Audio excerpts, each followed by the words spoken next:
Halo teman-teman, kali ini saya akan berbagi informasi kepada teman-teman semua mengenai 3 pemain naturalisasi paling top yang dimiliki oleh tim nasional Cina saat ini.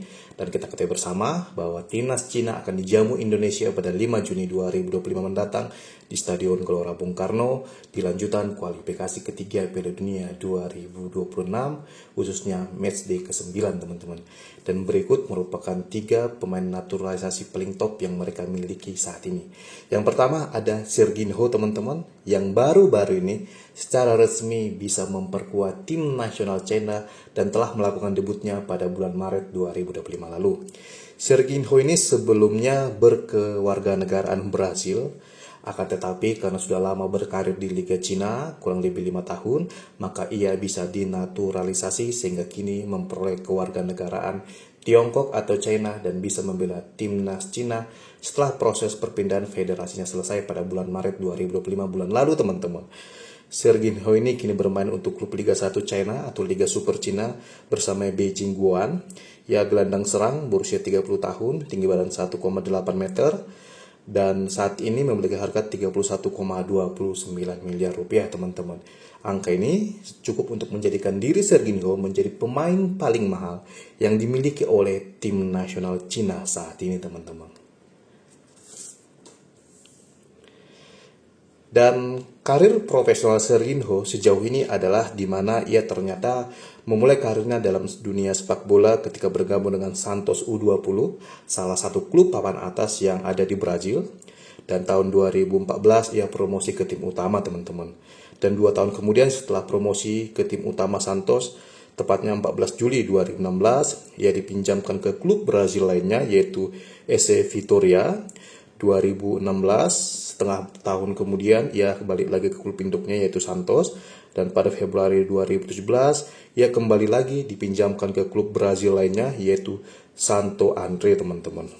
Dan kurang lebih setelah 2 bulan membela Santo André tadi, tepatnya pada 30 April 2017 ia kembali lagi ke klub induknya Santos, dan pada tahun 2018 tepatnya di bulan Februari Serginho ini kembali lagi dipinjamkan ke klub lainnya yaitu Amerika MG kali ini, dan beberapa bulan kemudian tepatnya Juli 2018 ia kembali lagi ke klub induknya Santos teman-teman. Jadi walaupun pemain ini tergabung dalam tim utama Santos kali itu, akan tetapi ia lebih banyak dipinjamkan ke klub lainnya di Brazil sebelum pada akhirnya Agustus 2018 ia dijual ke klub asal Jepang yaitu Kashima Antlers teman-teman. Dimana Kashima ini merupakan salah satu klub papan atas yang ada di Liga 1 Jepang saat ini. Dan kala itu Kashima mengeluarkan dana 29,55 miliar rupiah untuk membeli Serginho dari Santos teman-teman. Jadi kala itu Serginho ini kesulitan bersaing Santos, dan pihak manajemen Santos, staf kepelatihan Santos menganggap bahwa kualitas Serginho ini belum memenuhi standar yang mereka harapkan sehingga dijual ke klub Jepang kali itu teman-teman. Dan kurang lebih setelah 2 tahun berkarir di Jepang, ia pindah ke Liga Super Cina tepatnya 24 Januari 2020. Kala itu salah satu klub Liga Super Cina yaitu Yatai merekrut pemain ini dengan status free transfer, dan pada 2 Februari 2025 ini, kurang lebih 2 bulan lalu, ia pindah ke Beijing Guoan yang merupakan salah satu klub papan atas di Liga Super China dengan biaya transfer 9,14 miliar rupiah teman-teman. Dan Serginho ini sebetulnya menjadi salah satu pemain asing terbaik yang dimiliki oleh Liga Super China saat ini. Maka tak heran apabila ia pada akhirnya dinaturalisasi oleh China untuk memperkuat timnas Cina di sisa laga lanjutan kualifikasi ketiga Piala Dunia 2026 teman-teman. Di musim ini Serginho telah tampil dalam 4 laga Liga Super Cina dengan koleksi 1 gol. Dan sebagai informasi tambahan bahwa Liga Super Cina 2025 baru menyelesaikan pekan ke-6 mereka teman-teman. Dan bisa kita lihat teman-teman, di 4 laga terakhir Serginho bersama Beijing Guoan di Liga Super Cina, pemain ini selalu mendapatkan rating yang tinggi teman-teman. Kita bisa lihat pada 29 Maret 2025, ia mendapatkan rating 7,1 ketika Beijing Guoan melawan Chengdu Ronceng di Liga Super Cina kali itu. Dan selanjutnya ia tampil membela Beijing Guoan ketika berhadapan dengan Tianjin Jimen, ratingnya 7,6, dan di laga selanjutnya ia tampil 85 menit, ratingnya 7,5. Dan pada 15 April 2025 lalu ketika Beijing Guoan melawan Wuhan 3 Town, ia memiliki rating 7,7 dan sukses mencetak 1 gol bagi Beijing Guoan, teman-teman. Bisa kita lihat bahwa rating pemain ini ketika berlaga di Liga Super Cina selalu tinggi karena ia merupakan salah satu pemain terbaik yang ada di Liga Cina sekarang, teman-teman. Sedangkan ketika pemain ini berhadapan dengan Australia di lanjutan kualifikasi ketiga Piala Dunia 2006 pada 25 Maret 2025 lalu, ia mendapatkan rating yang cukup baik dalam debutnya, yaitu 6,7 dan bermain 45 menit, walaupun kali itu Cina kalah dengan skor 0-2, teman-teman. Jadi, debut pemain ini dilakukan pada 25 Maret 2005 ketika China menjamu Australia dan ia masuk di babak kedua, teman-teman.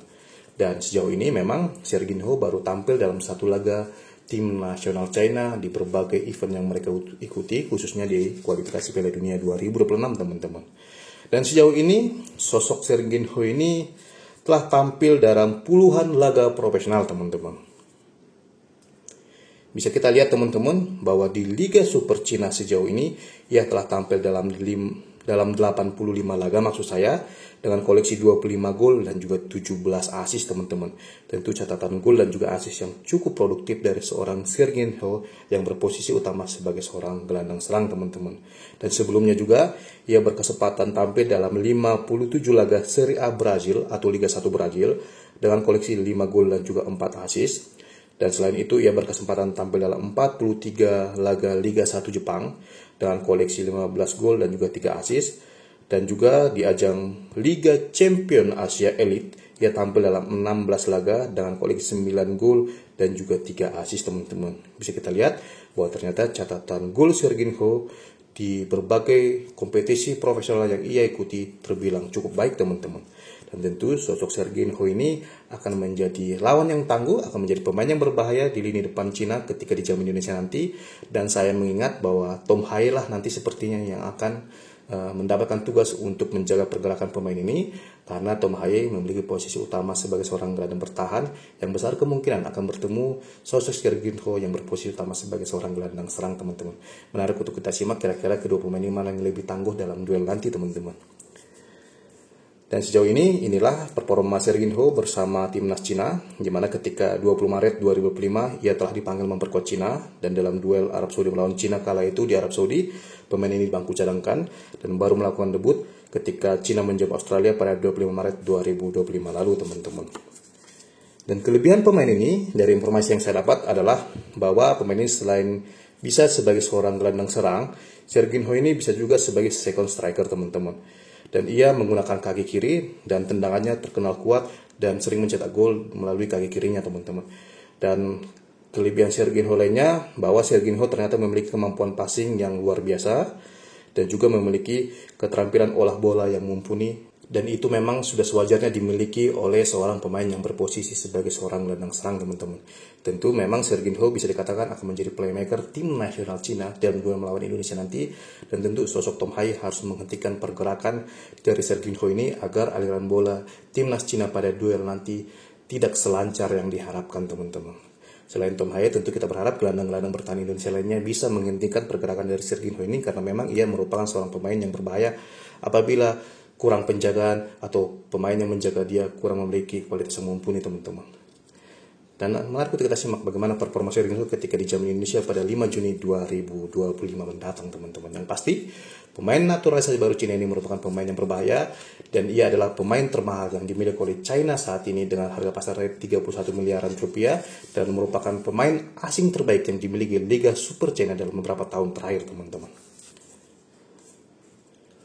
Dan selanjutnya, teman-teman, pemain keturunan ataupun naturalisasi termahal kedua atau yang paling top yang dimiliki oleh timnas Cina saat ini adalah Thias Browning. Pemain ini telah lama membela tim nasional China, dan kita ketahui bersama bahwa ia memiliki darah China dari ibunya, sedangkan ayah sendiri memiliki warga Inggris sebelumnya, teman-teman. Jadi pemain ini memiliki darah China dan juga Inggris, dan ia merupakan bek tengah, tinggi badan 1,88 meter, usia 30 tahun, dan saat ini membela klub papan atas Liga Super Cina yaitu Shanghai Port, teman-teman.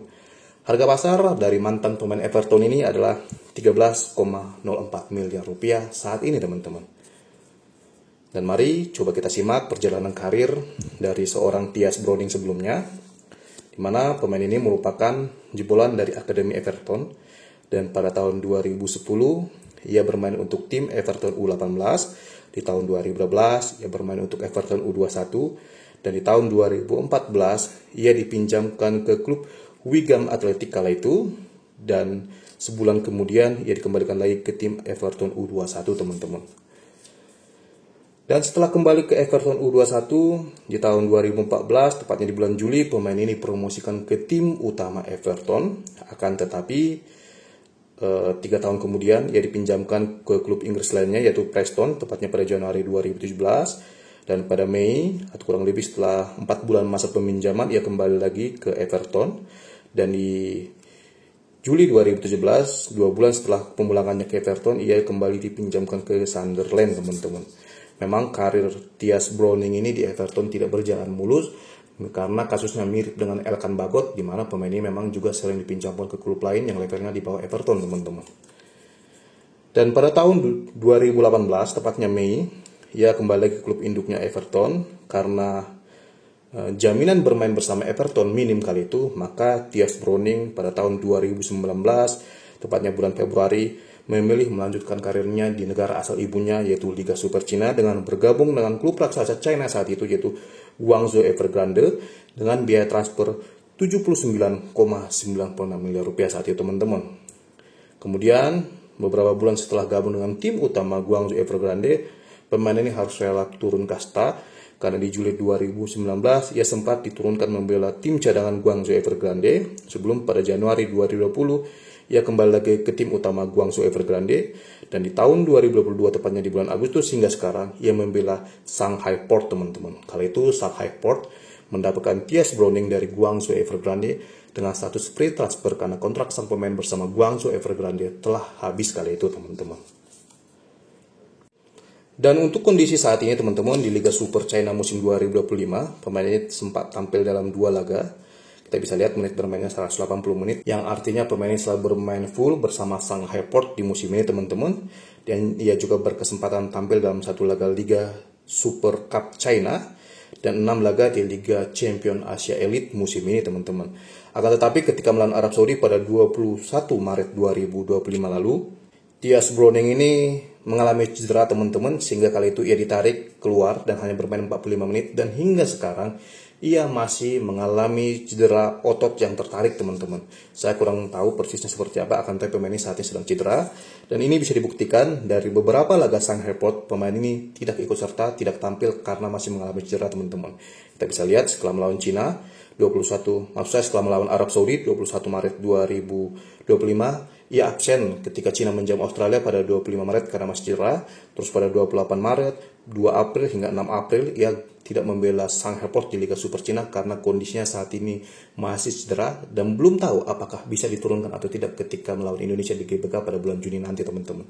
Tentu apabila pemain ini cedera berkepanjangan, tentu itu akan menjadi hal yang positif bagi Indonesia karena kekuatan timnas Cina berkurang. Akan tetapi apabila pemain ini segera pulih, itu pun tidak masalah bagi timnas Indonesia karena Indonesia lebih suka melawan tim yang kondisinya 100% fit dibandingkan kondisi timnya yang terpincang-pincang. Karena itu akan bagus untuk timnas kita teman-teman. Semakin kuat lawan Indonesia dan Indonesia bisa memenangkan pertandingan tersebut, maka berarti semakin naiklah level atau kualitas timnas kita teman-teman. Dan di sepanjang karir profesionalnya, Thias Browning ini telah tampil dalam 111 laga Liga Super Cina dengan koleksi 4 gol dan juga 1 assist. Jumlah gol dan assist yang terlihat minim, akan tetapi wajar saja mengingat ia pemain berposisi sebagai bek tengah tadi.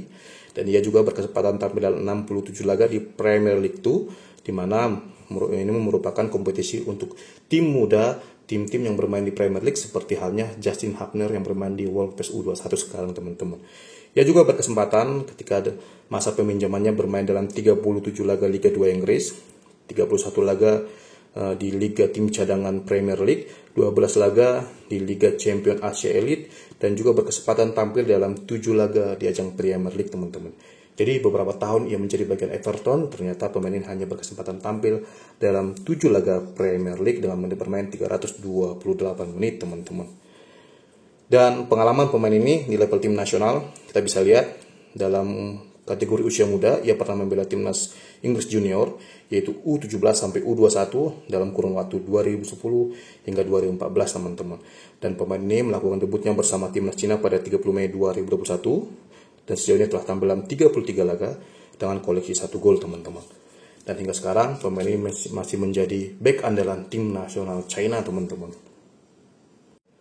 Dan berikut teman-teman merupakan kelebihan dari Thias Browning sehingga China kala itu menaturalisasi dirinya teman-teman, dimana Thias Browning ini merupakan pemain yang memiliki kelebihan dalam bertahan karena ia merupakan seorang bek tengah dan ia juga memiliki kemampuan mencetak gol dan juga sangat unggul dalam duel-duel bola udara karena tinggi badannya tadi cukup tinggi yaitu 1,88 meter teman-teman.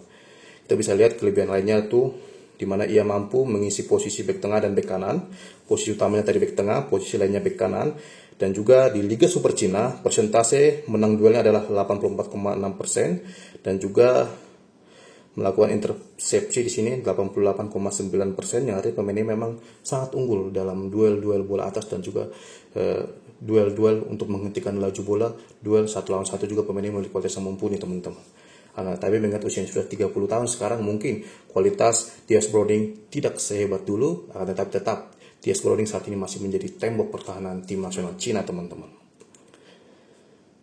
Dan selanjutnya teman-teman yang ketiga, pemain paling top atau pemain keturunan paling top yang dimiliki oleh Cina saat ini serta paling mahal yang dimiliki oleh Cina saat ini adalah John Hosseter, di mana pemain ini sebetulnya sudah lama menjadi warga negara Cina teman-teman. Di mana John Hosseter ini merupakan pemain yang memiliki darah Tiongkok dan juga Norwegia dan keturunan China-nya berasal dari sang ibu.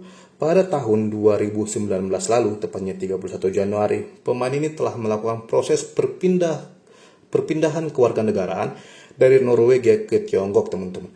Akan tetapi, anehnya, baru pada 12 Februari 2025, pemain ini baru beres melakukan perpindahan asosiasi sehingga baru bisa membela timnas Cina di tahun 2025 ini, teman-teman. Kita bisa lihat kurang lebih 6 tahun proses perpindahan federasi pemain ini tidak beres-beres dan tentu itu membuktikan bahwa kesungguhan John Hosseter maupun Federasi Sepak Bola China dalam proses naturalisasi ini kurang sungguh-sungguh karena kala itu memerlukan waktu sekitar 6 tahun untuk melakukan proses perpindahan federasi yang artinya pemain ini lama absen membela timnas Cina karena perpindahan proses federasi yang tak kunjung usai teman-teman. Baru ketika Cina di masa-masa genting ini di kualifikasi Piala Dunia 2026 membereskan proses naturalisasi sang pemain supaya bisa membela Cina di laga sisa kualifikasi Piala Dunia 2026 teman-teman. Padahal sekarang pemain ini hanya tampil di Liga Super Cina. Berbeda dengan tahun sebelumnya pemain ini tampil di Liga 1 Norwegia di mana sedang dalam top performa, akan tetapi Cina baru berhasil merekrutnya di akhir-akhir masa karirnya ketika pemain ini sudah berlabuh di klub Cina saat ini yaitu YN Yukon teman-teman. Di mana John Hosseter ini merupakan gelandang serang berusia 27 tahun dan ia memiliki pasar 6,95 miliar rupiah. Dan karena posisinya sama dengan Serginho, maka bisa dikatakan bahwa John Hosseter ini adalah pemain pelapis dari Serginho teman-teman. Karena level Serginho terlihat sedikit di atas dari John Hosseter saat ini.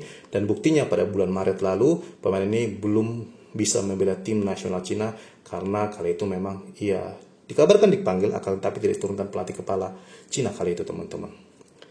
Dan mana kita tunggu apakah pemain ini akan melakukan debutnya ketika melawan Indonesia nanti atau malah tidak membela timnas Cina sama sekali teman-teman. Tentu hanya akan waktu di masa mendatang yang akan menjawabnya teman-teman. Sedangkan karir sepak bola profesional dari John Hosseter sejauh ini, di mana ia sebelumnya tergabung di Akademi Rosenborg, salah satu klub Liga Norwegia, dan di tahun 2015 ia promosi ke tim utama, dan di tahun 2016 pemain ini dipinjamkan ke klub Liga Norwegia lainnya yaitu Ranheim. Dan di Desember 2016 ia kembali lagi ke klub induknya yaitu Rosenborg. Dan selanjutnya di tahun 2017 ia bergabung dengan klub Liga Norwegia Stabæk. Dan pada tahun 2019 pemain ini sempat berkarir di BE Jingguan ketika BE Jingguan merekrut pemain ini dari Stabæk dengan biaya transfer 17,38 miliar rupiah teman-teman. Dan di tahun 2023, tepatnya 1 Februari, pemain sempat kembali berkarir di Liga Norwegia bersama Ranheim sebelum pada akhirnya di awal tahun ini, tepatnya di 26 Januari 2025, pemain ini kembali lagi berkarir bersama klub asal Cina yaitu YN Yukon dengan biaya transfer 8,69 miliar rupiah, teman-teman. Jadi, timnas Cina mendapatkan pemain ini ketika performanya sudah menurun, teman-teman. Dan di Liga Super Cina saat ini tentu pemain ini menjadi andalan YN Yukon, di mana ia telah tampil dalam 6 laga, menit bermain 521 menit teman-teman. Dan Berikut merupakan rating sang pemain di 4 laga terakhir Yunnan Yukun di Liga Super Cina, di mana kita bisa lihat bahwa John Souther ini hanya sekali mendapatkan rating 7,4, akan tetapi ia sering bermain 90 menit teman-teman. Yang artinya ternyata kualitas pemain ini di Liga Super Cina ini terbilang biasa saja, karena ia sama sekali tidak seperti Serginho yang ratingnya di atas 7 selalu teman-teman. Akan tetapi walaupun kualitas John Souther sejauh ini tidak sekelas Serginho saat ini, ia tetap sangat dibutuhkan timnas Cina di laga sisa kualifikasi Piala Dunia 2026.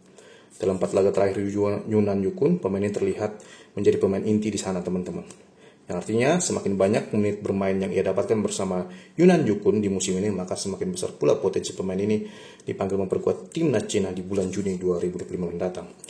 Dan di sepanjang karir profesionalnya, John Souther ini terlihat telah tampil dalam 53 laga Liga 2 Norwegia, koleksi 23 gol, 9 assist, dan 36 laga Liga 1 Norwegia, 1 gol, 2 assist, dan 31 laga Liga 1 Cina dengan koleksi 3 gol dan juga 1 assist, dan 11 laga di Piala Norwegia, 1 gol, 2 assist teman-teman, dan sempat mencicipi laga Liga 3 Norwegia dengan 5 penampilan dan koleksi 1 gol teman-teman.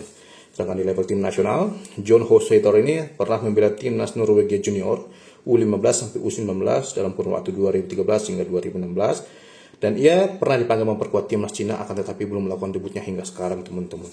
Kelebihan dari John Souther ini ternyata ia memiliki kelebihan dalam penguasaan bola dan juga menggiring bola teman-teman. Dan juga ia dikabarkan memiliki kemampuan dalam memenangkan duel-duel bola atas, karena John Souther ini memang memiliki tinggi badan yang cukup mumpuni, yaitu 1,83 meter teman-teman. Dan inilah teman-teman informasi mengenai 3 pemain naturalisasi paling top yang dimiliki oleh timnas China saat ini. Dan memang jumlah pemain keturunan maupun naturalisasi Cina saat ini tidak sebanyak timnas Indonesia teman-teman. Tetapi tetaplah Cina bukanlah tim yang pantas dianggap remeh, karena mereka juga masih memiliki potensi memenangkan duel di GBK nanti teman-teman. Tentu teman-teman ingat betul ketika kita menganggap tim kita lebih hebat dibandingkan Cina pada bulan Oktober 2024 lalu, ketika timnas kita dijamu Cina, ternyata timnas kita malah kalah dari Cina yang notabene-nya pemainnya semuanya berasal dari Liga Super Cina dan diperkuat mayoritas pemain lokal teman-teman. Tentu hal tersebut menjadi pelajaran penting bagi Indonesia, dan 3 pemain ini tentu menjadi sosok kunci di timnas Cina sekarang dan patut diwaspadai oleh para pemain Indonesia dalam duel nanti. Dan semoga saja duel nanti Indonesia bisa mencuri 3 poin dari Cina pada 5 Juni 2025 mendatang. Dan apabila Indonesia gagal mengalahkan Cina, maka peluang kita lolos ke putaran keempat semakin mengecil teman-teman. Akan tetapi apabila timnas kita mampu mengalahkan Cina dalam duel nanti, peluang kita lolos ke putaran keempat kualifikasi Piala Dunia 2026 Juni akan semakin terbuka lebar teman-teman. Demikian informasi yang bisa saya bagikan kepada teman-teman semua di video saya kali ini. Jika teman-teman menyukainya, silahkan like, subscribe, komen secara sopan dan bijaksana. Dan sampai ketemu lagi teman-teman di video saya selanjutnya. Terima kasih.